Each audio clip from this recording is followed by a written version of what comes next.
અમદાવાદમાં ભારે ઉકળાટ બાદ વરસાદ વરસ્યો છે. વરસાદ વરસતાની સાથે જ તંત્રની બેદરકારીઓ સામે આવી છે, તો ક્યાંક વીજ કરંટના લીધે મોત પણ થયું છે. તો આવો જાણીએ અમદાવાદનો શું છે હાલ.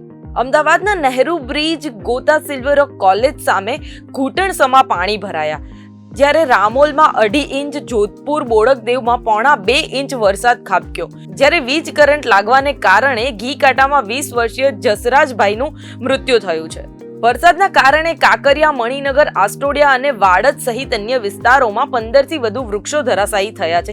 સદનસીબે જાનહાનિ ટળી છે. મીઠાગઢી અંડરપાસમાં 1.5 ફૂટ પાણી ભરાતા રાત્રે 7:55 કલાકે વાહન વ્યવહાર માટે બંધ કરવામાં આવ્યો હતો. જ્યારે બોડકદેવ અને જોધપુરમાં 45 મિલીમીટર વરસાદ પડ્યો. રાત્રે 9 વાગ્યા સુધી શહેરમાં સરેરાશ 39.10 મિલીમીટર વરસાદ સાથે મોસમને કુલ વરસાદ 6.76 ઇંચ પર પહોંચ્યો.